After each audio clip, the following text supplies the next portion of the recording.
अस्सलाम वालेकुम। मेरी यूट्यूब फैमिली खुश रहें अपने लिए और अपनों के लिए। फ्रेंड्स, आज की वीडियो स्पेशल उन माओं के लिए है जिनके बच्चे चाहे वो बड़े हों या छोटे, दाल और सब्ज़ी से दूर भागते हैं। आज हम एक ऐसी मज़ेदार सी रेसिपी तैयार करेंगे कि वो ना सिर्फ आपसे मांग कर खाएंगे बल्कि अपने दोस्तों के साथ भी शेयर करने के लिए आपसे बनवा कर लेके जाएंगे। चलिए जी, स्टार्ट लेते हैं। बिस्मिल्लाहिर्रहमानिर्रहीम। आज हम बनाएंगे मसूर दाल के मज़ेदार क्रिस्पी चटपटे से स्नैकर्स।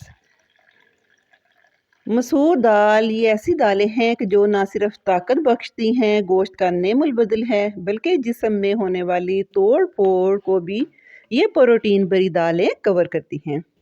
मैंने आधा पाव ले ली मसूर की दाल, जो तकरीबन एक छोटा कप बनती है। इसको गर्म पानी में 20 से 25 मिनट के लिए सोक कर दिया।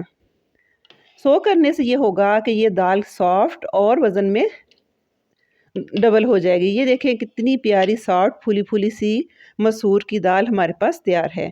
अब हम इसको 1 से 2 पानी धो लेंगे ताकि इसमें जितनी को मिट्टी गर्द वगैरह है वो निकल जाए। धोने के बाद इसको कर लेंगे खुश्क। यहाँ हमें चाहिए अपना चॉपिंग जार। इसमें इस सारी दाल को बगैर पानी डाले हम अच्छी तरह पीस लेंगे। इसको आप ब्लेंडर जग में ना कीजिएगा, अगर करें भी तो ये रखें कि उसमें पानी ना जाए। रनी फार्म में हमें दाल नहीं चाहिए।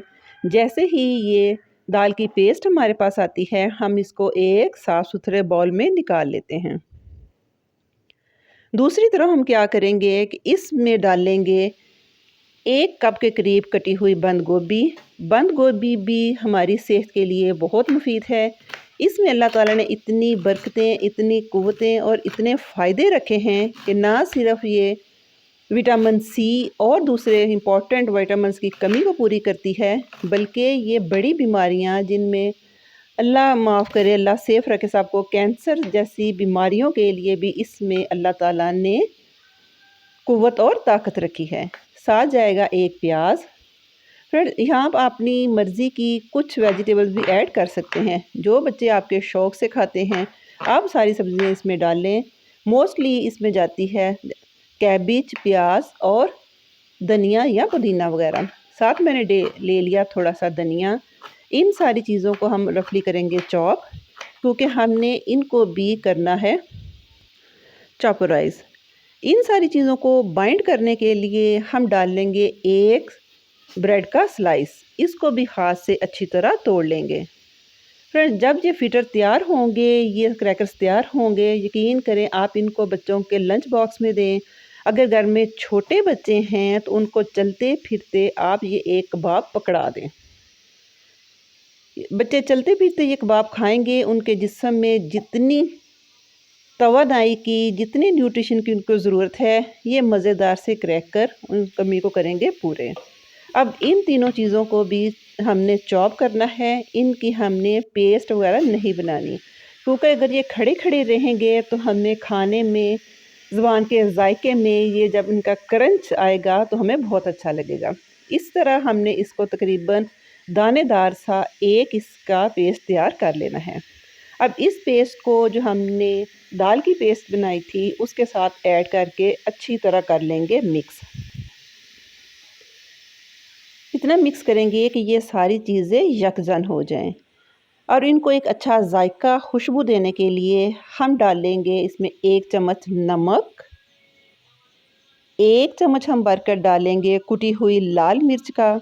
और इसको खुशबू और मज़ेदार बनाने के लिए हम हाथ से क्रश किया हुआ डालेंगे साबुत सूखा धनिया। बहुत कम इंग्रेडिएंट के साथ 5 से 7 मिनट बनने वाली ये हेल्दी, क्विक और मज़ेदार सी रेसिपी अगर आप बनाकर अपनी फैमिली को देंगे तो ये जो बच्चे दाल सब्जियों से भागते हैं उनमें वो इनकी जो जितनी क़ुव्वत ताकत है वो इसके खाने से आ जाएगी। छोटे बच्चों के लिए तो ये एक परफेक्ट फूड होगी। अगर आपका ये मिक्सचर थोड़ा सा पतला हो जाता है या दाल, प्याज, सब्ज़ी वगैरह थोड़ा पानी छोड़ने लगे तो आप इसमें 1 चम्मच कॉर्नफ्लोर का डाल दें। इसकी जगह आप बेसन डाल सकते हैं। आप घर का आम आटा या मैदा वगैरह भी डाल सकते हैं। और थोड़ा सा इसको मज़े का फ्लेवर देने के लिए मैंने डाल दी बारीक कटी हुई 2 सब्ज़। अब इसको रखते हैं साइड पे। अब आ जाते हैं इसकी फ्राइंग की तरफ। इसके लिए हमें चाहिए एक नॉन स्टिक फ्राई पैन। अगर नॉन स्टिक होगा तो इसके लिए ये परफेक्ट है। इसमें डाल दिया मैंने 2 से 3 चम्मच कुकिंग ऑयल। जैसे ही वो गर्म हो गया, मैंने चम्मच की मदद से डाल दिए इसमें सारे क्रैकर्स। आप इनको कोई भी शेप दे सकते हैं, गोल रखें, बेज़वी रखें, ये आप पे है कि जो शेप आपको पसंद है आप रखें और आँच को मीडियम से लो की तरफ रखें ताकि ये अंदर तक कुक हो जाएँ। क्योंकि इसमें सारी सब्जियां जो हैं कच्ची हैं और इनको कुक करने के लिए हमें थोड़ा-सा वेट करना पड़ेगा। तकरीबन 3 से 4 मिनट के बाद हमारे एक तरफ से ये सारे क्रैकर्स, ये सारी पैटीज़ अच्छी तरह गोल्डन ब्राउन और कुक हो जाएँगी। यकीन करें अभी से इनकी स्मेल पूरे किचन में इतनी अच्छी आ रही है कि जैसे कोई हम फ़िश या कोई चिकन वगैरह फ्राई कर रहे हैं।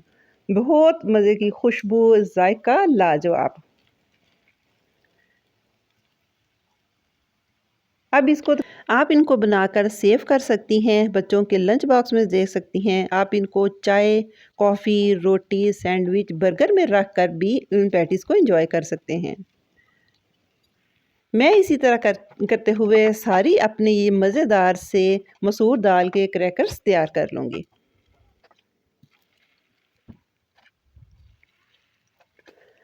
उम्मीद है फ्रेंड्स आपको मेरी ताकत से भरपूर मज़ेदार सी आज की रेसिपी पसंद आएगी। अगर आपको मेरी रेसिपी पसंद आती है तो लाइक कीजिए, शेयर कीजिए ताकि हर उस बहन का भला हो सके जो बच्चों को अच्छा खाना देने के लिए सारा दिन परेशान रहती हैं।